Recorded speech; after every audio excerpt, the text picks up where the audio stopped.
Hello my dear students, welcome back to your channel physics module. আমি আজকে এসে গেছি খুব একটা ইন্টারেস্টিং অ্যান্ড ইম্পর্টেন্ট টপিক নিয়ে।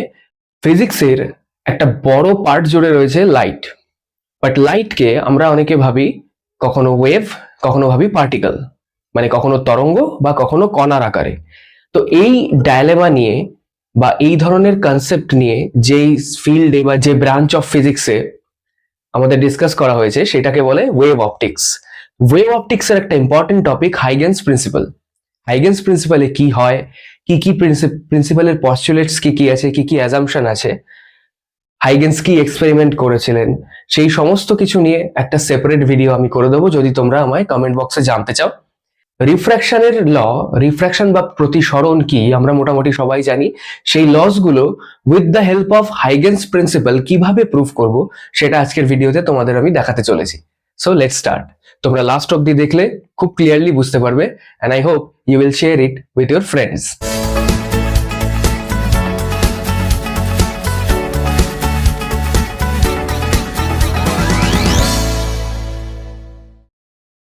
হাইগেন্সের প্রিন্সিপাল বোঝার জন্য first we need to know two terms. One is wavefront and another is wavelet. Wavefront is simply defined as the locus of the points, all the points rather, vibrating in a same phase of a medium.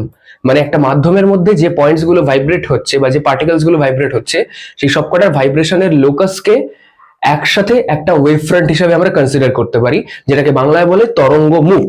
Huygens প্রিন্সিপালে Huygens লাইটকে as wavefront হিসেবে propagate করেন বলেছেন। Light in the form of wavefront propagate করে। কিভাবে propagate করে? একটা light source, সেই লাইট সোর্স বা সেই মিডিয়াম দিয়ে যখন যাচ্ছে, ট্রাভেল করছে, দ্যাট মিডিয়ামের all the points of the medium starts to create a secondary wavelet, means it is a source of another wavefront. Every point in a wavefront is a source of another wavefront. Rather wavefront na bole we will be saying a source of secondary disturbance. Disturbance কেন বলছে? Vibration or disturbance create হচ্ছে বলেই একটা মিডিয়ামের through light as wave pass করছে। যে primary wave ফ্রন্টটা ছিল লাইটের, সেই প্রাইমারি ওয়েভ ফ্রন্টের এভরি পয়েন্ট আরেকটা ডিস্টারবেন্স ক্রিয়েট করার ক্ষমতা রাখে। ফার্স্ট পয়েন্টটা কি? ফার্স্ট পয়েন্ট ইজ যে wave front is perpendicular to rays of light. লাইটের ওয়েভের সঙ্গে ওয়েভ ফ্রন্টটা পারপেন্ডিকুলারে থাকে অলওয়েজ। ওকে, মানে কি? লাইট রে যদি এরকম থাকে, এরকম ভাবে লাইট বিম যদি দিই, wave front will be perpendicular like this. Wave front will be perpendicular. এইগুলো হচ্ছে ওয়েভ ফ্রন্ট বা তরঙ্গ মুখ। ওকে, লাইট রে এরকম ট্রাভেল করলে ওয়েভ ফ্রন্ট পারপেন্ডিকুলার থাকবে। ওকে, এটা হলো ফার্স্ট পয়েন্ট। সেকেন্ড পয়েন্টটা কি? যে every point of a wavefront is a source of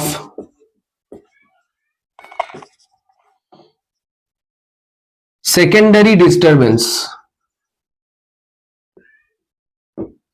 ওকে, মানে সাপোজ একটা ওয়েভফ্রন্ট এরকম ক্রিয়েট হয়েছে, ওয়েভফ্রন্টের এভরি পয়েন্ট উইল রিলিজ আ ওয়েভলেট, মানে কিছু ডিস্টেন্স দূরে একটা ওয়েভলেট এরকম ভাবে ক্রিয়েট করবে। ওকে, ওয়েভলেটকে কি বলে? অনুতরঙ্গ, বাংলায় অনুতরঙ্গ। তো ওয়েভলেটের বলছে ওয়েভলেট গুলোকে যদি আমি একটা কমন ট্যানজেন্ট বা সাধারণ স্পর্শক ড্র করি, এইটা হবে ফার্স্ট ওয়েভ ফ্রন্ট, এইটা হবে সেকেন্ড ওয়েভ ফ্রন্ট। ওয়েভলেট কি বললাম? Every point on the wave front is a source of secondary wave vibration, secondary disturbance. Secondary ডিস্টারবেন্সের জন্য সামথিং ডিস্টেন্স দূরে, সাম ডিস্টেন্স দূরে দেখতে পাচ্ছ একটা ওয়েভলেট তৈরি হয়েছে। এই ওয়েভলেটস গুলো অনেক ওয়েভলেটস তৈরি করে সব দিকেই, কিন্তু শুধু যে এই দিকে ওয়েভলেট বেরোবে that is not the thing. Wavelet will come out of this point in every possible direction. So the common tangent of these wavelets গুলো কি একটা আর্কের মতো, তো সার্কুলার আর্কের মতো।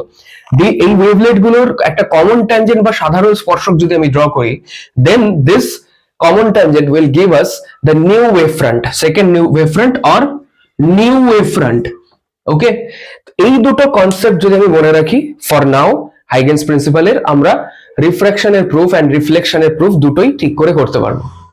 রিফ্র্যাকশন প্রুফ করার জন্য আমাদের স্নেলস ল ভালো করে মনে রাখতে হবে। স্নেলস ল কি বলেছিল, স্নেলস ল এর স্টেটমেন্ট কি বলেছিল, that sine of incident angle and refracted angle are constant. এই লটা আমরা ফার্স্টে প্রুফ করব। দেন আরেকটা যেটা ল আছে যে incident ray, refracted ray and normal lie on the same plane, এই জিনিসটা তারপরে প্রুফ করব। তো শুরুতে আমরা ড্রয়িংটা বুঝে নিই। ওকে, তো ফার্স্টে লেটস সে দুটো মিডিয়াম আছে, এটা কি ডেন্সার রেয়ারার মিডিয়াম, সাপোজ রেয়ারার মিডিয়াম লঘু মাধ্যম, এটা ডেন্সার medium, and the velocity within these two mediums will not be same. As we all know, light travels faster in rarer medium and slower in denser medium. So let's say the velocity or the speed of light in rarer medium is v1 and in denser medium it is v2, and it is given that v1 is greater than v2. Okay, rarer medium e faster light travel korbe, that is why v1 is greater than v2. Now we have to draw the rays falling on the medium, joining plane of the medium rather. Okay, এটা একটা medium, এটা medium 2, ওকে, এটা medium 1, medium 2, তো parallel raise পড়লো। ওকে, parallel রে incident হয়ে, C এখানে একটা বোঝার জিনিস আছে, ভিডিও রিভার্স করে একবার দেখে নিতে পারো কিছুটা পেছনে গিয়ে, যে wave front is perpendicular to the rays. তো রেজ যদি এরকম পড়ে, ওয়েভ ফ্রন্ট তার পারপেন্ডিকুলার এরকম যাবে। ওকে, এবার এই রেটা এখানে গিয়ে টাচ করলো। সি এই যে ওয়েভ ফ্রন্ট থেকে আমি কি বললাম, every point on wave front is a source of secondary disturbance, হাইগেন্সের প্রিন্সিপালে এটা বলা আছে। তো সেকেন্ডারি ডিস্টারবেন্স নট অনলি এইদিকে, এইদিকেও হবে, এইদিকে হবে, এইদিকে, in every possible direction it will emit secondary disturbance বা ওয়েভলেট ক্রিয়েট করবে, অনুতরঙ্গ ক্রিয়েট করবে। But we have two consider only the wavelets which are coming in this second medium. কেন না, লজিক বোঝো, logic is that we are considering refraction phenomena here. Refraction মানে কি, medium change, light travels from one medium to another. লাইটের তাহলে medium change করছে যেই wavelet গুলো, we have to only consider those wavelets. Okay, see এই রেটার এই তরঙ্গ মুখ থেকে ওয়েভলেট সাপোজ এখানে ক্রিয়েট হয়েছে। ওকে, আর এইখানে এই পয়েন্ট থেকে ওয়েভলেট ক্রিয়েট হবে কোথায়, এই সেকেন্ড মিডিয়ামে। But here is a thing, একটা জিনিস বোঝো, আমি কি বললাম যে v1 speed of rarer medium is greater than v2 speed of denser medium. তার মানে যে ওয়েভলেটটা, এই রের ওয়েভলেট আমার অরিজিনাল মিডিয়ামে তৈরি হচ্ছে, বাট এই রেটার ওয়েভলেট আমার সেকেন্ড মিডিয়ামে চলে যাবে, which is denser in nature.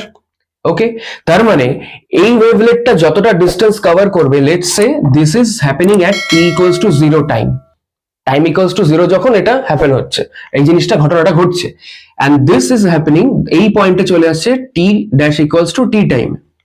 Okay, now এই t টাইমে, 0 টু t টাইমে এই ওয়েভলেটটা যেটা সেকেন্ড ইনিশিয়াল রেয়ারের মিডিয়ামে আছে, সেটা যতটা ডিস্টেন্স ট্রাভেল করবে, অবভিয়াসলি ডেন্সার মিডিয়ামে ওয়েভলেট ততটা ডিস্টেন্স ট্রাভেল করবে না। ওকে, যে যেই স্পিডে রেয়ারার মিডিয়ামে যাবে, ডেন্সার মিডিয়ামে ততটা যাবে না। তার মানে কি, ডিস্টেন্স ট্রাভেল করাটা রেয়ারার মিডিয়ামের ওয়েভলেট বেশি করবে দেন ডেন্সার মিডিয়ামের wavelet, and also it will bend a bit, একটু ডেন্সার যাচ্ছে। Okay, it will bend a bit, তার মানে আমি যদি এটাকে এইরকম লিখি, it will be shorter, আর একটু শর্ট করে দিই বুঝতে সুবিধা হবে। Let's say it is like this. Okay, this is the wavelet of the denser medium, this is the wavelet of the rarer medium, and this distance আমি কি ধরে নিয়েছি যে v1 speed rarer medium এ, তার মানে this distance t time A is v1t distance travel করলো, and this distance in that same t time is v2t. ভালো করে বোঝো, isn't it? Distance travel is velocity into time. For rarer medium it is greater than denser medium.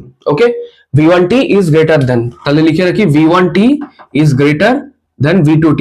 ওকে, এটা আমরা জানি, বুঝতে পারলাম এখান থেকে। Now we have two consider the refracted wave front. এবার রিফ্র্যাক্টেড ওয়েভ ফ্রন্ট কিভাবে পাবো? কি বলেছিলাম যে ল্যাঙ্গুয়েজে, যে এই যে ওয়েভলেট গুলো তৈরি হচ্ছে ইনিশিয়াল ওয়েভ ফ্রন্ট থেকে, এই ওয়েভলেট গুলোর কমন ট্যানজেন্ট ড্র করলে we will get new wave front. তার মানে এইখানে যদি একটা কমন ট্যানজেন্ট ড্র করি, this one will be new wave front, and এইগুলো হয়ে যাবে বেন্ড হয়ে দিস উইল বি রিফ্র্যাক্টেড। তাহলে আমি এবার বুঝে নিই নেমিং দিয়ে কোনটা কি। এখানে যদি আমি এই পয়েন্টটাকে এ ডি, এ বি, এটাকে যদি সি ডি দিই, ওকে, দিস ইজ ইনসিডেন্ট রে, এইটা কি incident wave front, A B incident বা আপতিত তরঙ্গমুখ ওয়েভ ফ্রন্ট, সিডি কি রিফ্র্যাক্টেড ওয়েভ ফ্রন্ট। সিডিটা কি, এইখানে যে ওয়েভ ফ্রন্টটা তৈরি হয়েছে ওটা রিফ্র্যাকশনের থ্রু তৈরি হলো তো, প্রতিসরণের জন্য, that is Y CD is refracted wave front. Okay, and this eddy is surface,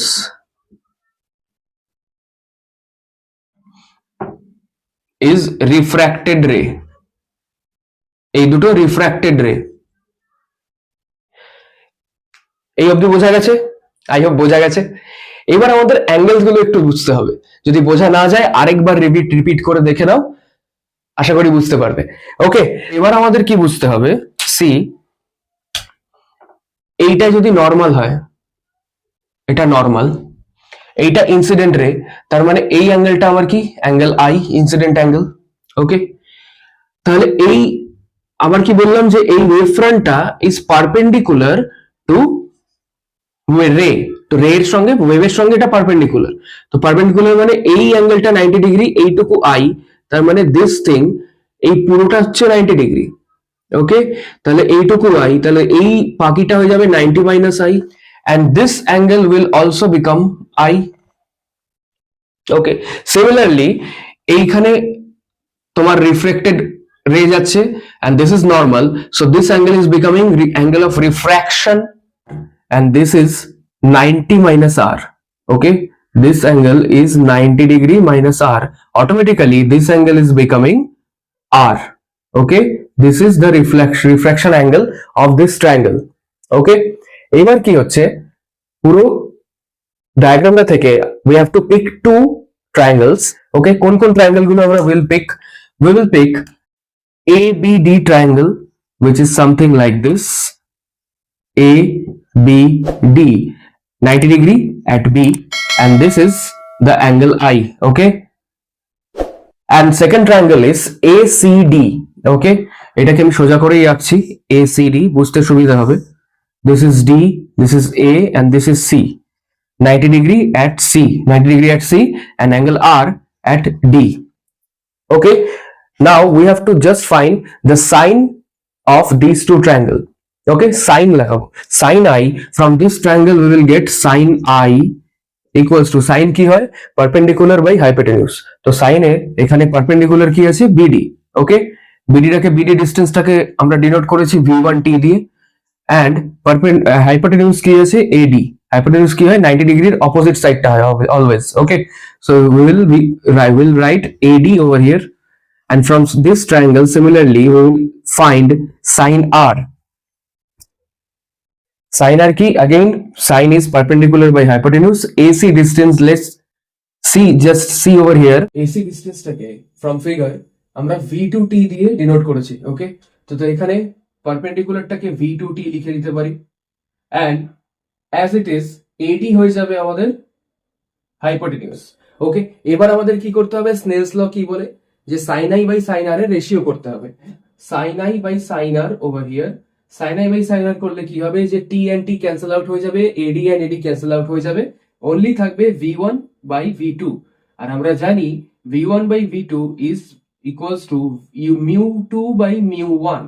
মিউটা কি, refractive index of the medium, V and that, and sin I by sin R, তাহলে আমরা লিখতে পারবো mu which is constant, এইটাই হচ্ছে আমাদের snails law.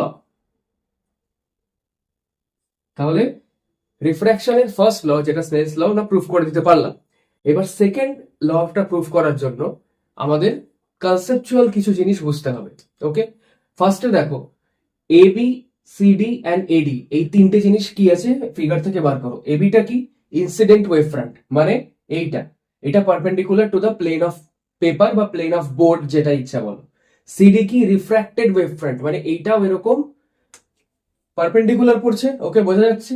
And AD surface এইটাও perpendicular বেরোচ্ছে from the plane of the board. Okay, AD AB and CD তিনটে একে অপরের সাথে perpendicular to each other. Okay, তাহলে এই তিনটেকে আমরা পারপেন্ডিকুলার টু ইচ আদার লিখতে পারি।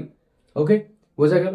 এবার আরেকটা জিনিস বোঝো যে এইখানে ফ্রম ফিগার কি আছে, AB is perpendicular to the incident ray which is I. Okay, তাহলে ইনসিডেন্ট রে আর এবি একে অপরের সাথে পারপেন্ডিকুলার। এখানে একটা জিনিস বোঝার চেষ্টা করো যে ইনসিডেন্ট রে এবির সঙ্গে পারপেন্ডিকুলার, ঠিক আছে। তাহলে এবিটা কি? আমার সাপোজ এইটা ওয়েভ ফ্রন্টটা, ওয়েভ ফ্রন্টের সঙ্গে পারপেন্ডিকুলার হবে ইনসিডেন্ট রে। তার মানে এইটা যদি এই হাতটা হচ্ছে আমার প্লেন অফ বোর্ড, বোর্ডের সঙ্গে এবি পারপেন্ডিকুলার, এবির সঙ্গে ইনসিডেন্ট রে বা আপতিত রশ্মি পারপেন্ডিকুলার। তার মানে আপতিত রশ্মি যদি এই পেনটা হয়, ব্ল্যাক পেনটা, তাহলে এই 90 ডিগ্রিটা ক্রিয়েট করার জন্য আপতিত রশ্মি প্লেনের মধ্যেই রয়েছে বা বোর্ডের সাথেই রয়েছে। ওকে, সিমিলারলি কি বলা যায়, এই যে এডি সারফেসটা এটার সঙ্গে পারপেন্ডিকুলার কি? ফ্রম ড্রয়িং এই নর্মালটা। ওকে, ওকে, এই নর্মালটাকে আমি যদি এন দিয়ে ডিনোট করি, এই নর্মালের সঙ্গে পারপেন্ডিকুলার রয়েছে এডি সারফেস। अगेन সেম কনসেপ্টে এডি সারফেসটা যদি পারপেন্ডিকুলার হয় প্লেন অফ বোর্ডের সঙ্গে এইভাবে, প্লেন অফ, তাহলে এডির সঙ্গে পারপেন্ডিকুলার কি আছে? নর্মাল। তার মানে নর্মালটা, এইটা পিনটা নর্মাল আবার আমার হাতের উপরেই পড়ছে বা প্লেন অফ পেপারেই থাকছে।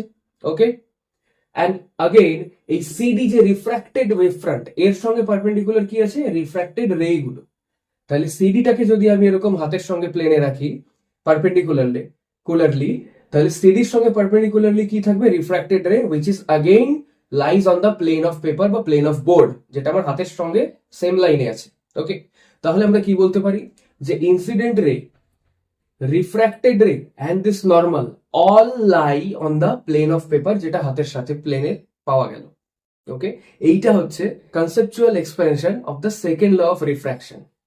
ওকে, এইভাবে আমরা হাইগেন্সের প্রিন্সিপাল দিয়ে ল অফ রিফ্র্যাকশন প্রুফ করতে পারবো। আশা করি তোমরা সবাই বুঝতে পেরেছো। দেখা হবে নেক্সট ভিডিওতে। আরো এরকম ইন্টারেস্টিং টপিকে অ্যান্ড ইম্পর্টেন্ট টপিকে ভিডিও আসতে চলেছে। Stay tuned on the channel physics module.